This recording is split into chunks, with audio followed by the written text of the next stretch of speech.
हजरत उमर के पास एक शख्स आया और आके कहने लगा, ए उमर, मैं 2 साल बाद अपने घर आया हूं, मैं 2 साल बाद अपने घर आया हूं और मैं अपनी बीवी को हामला पाता हूं और मैंने अपनी बीवी से सवाल किया, खुशी से अपनी बीवी के पास 2 साल के बाद आया था, खुशी से, मुसर्रत से, लेकिन उसकी हालत देखी, हालत हमल में है तो सारी खुशी काफूर हो गई और दिल में गम ने जगह ले ली कि 2 साल तो मैं आया नहीं, ये मेरी बीवी हामला कैसे है।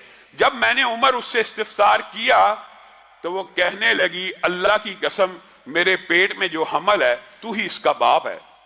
अब मुझे बतलाइए, 2 साल तो मैंने उसको छुआ नहीं, टच नहीं किया, 2 साल बाद मैं सफर से आया हूं, वो हामला है और उस बच्चे की निस्बत भी मेरी तरफ करती है, अब मैं क्या करूं। ये सही असर के साथ, सही संदों के साथ जो हदीस या असार मौजूद होते हैं, मुनकिरीन हदीस इनका भी इनकार कर देते हैं। और अल्लाह की हिकमत भी इतनी अजीम है इस बाब के अंदर कि जिस हदीस का, जिस असर का इनकार किया जाता है उससे मिलती जुलती आयत अल्लाह ने कुरान पाक में नादिल की होती है। जैसे आदम की उम्र के हवाले से मुनकिरीन हदीस ने इनकार कर दिया, 1000 बरस उम्र कैसे हो सकती है, तो कुरान पाक में अल्लाह ने नूह की उम्र 950 बरस बयान कर दी वगैरह। यानी जिस हदीस का इनकार होता है उससे मिलती जुलती आयत भी, उससे मिलता जुलता वाक्या भी कुरान पाक में मौजूद होता है। अब हजरत उमर ने मशवरा किया और इरादा किया उस औरत को रजम करने का और हुक्म दिया इस औरत को रजम कर दिया जाए।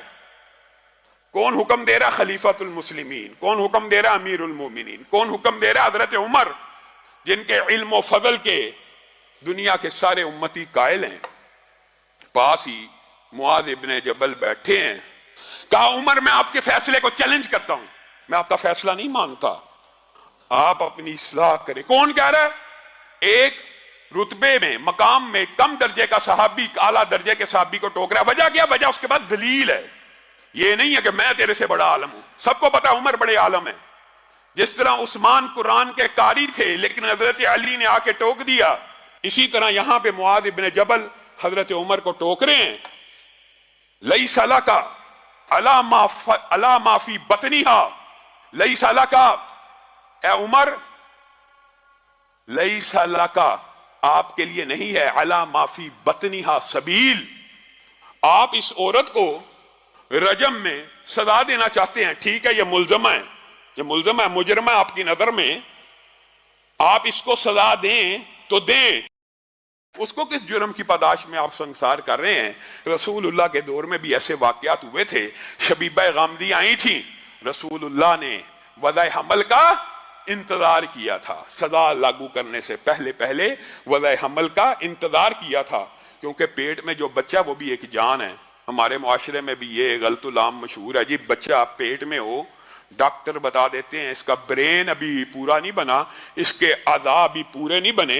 उलमा ने जी, बाद उलमा ने फतवे दिए हैं जी, इसको अबॉर्शन कर दिया जाए, इसको कत्ल कर दिया जाए, इसको अबॉर्ट करना जायज है। ये आप लोगों ने खुद कहानी बनाई हुई है, किसी आलम का ये फतवा मौजूद नहीं है, और अगर मौजूद भी है कुरान और सुन्नत के खिलाफ है। वजह यह है, जमीन के ऊपर आने के बाद, धरती की पुष्ट के ऊपर बच्चा जनने के बाद भी यहां पे कई बुजुर्ग हैं जो मादूर हैं, कई नौजवान हैं जो मादूर हैं, कई बुजुर्ग हैं जिनका दिमाग काम नहीं करता। क्या किसी आलम दीन ने यह फतवा दिया जो बीमार है उसको कत्ल कर दो? जिस तरह धरती की पुष्ट के ऊपर कोई बीमार है उसका कत्ल करना हराम है, इसी तरह मां के पेट में बच्चा बीमार है उसका कत्ल करना भी हराम है। यह आपको किसी ने मुगालता डाल दिया है कि बीमार बच्चे को कत्ल कर दिया जाए। क्यों किया जाए? अगर बीमारों का कत्ल जायज है तो फिर बूढ़ों को भी कर दो, फिर जिन जिन की यादाश्त चली गई है सबको कत्ल कर दो, जो नौजवान मादूर हो गए उनको कत्ल कर दो।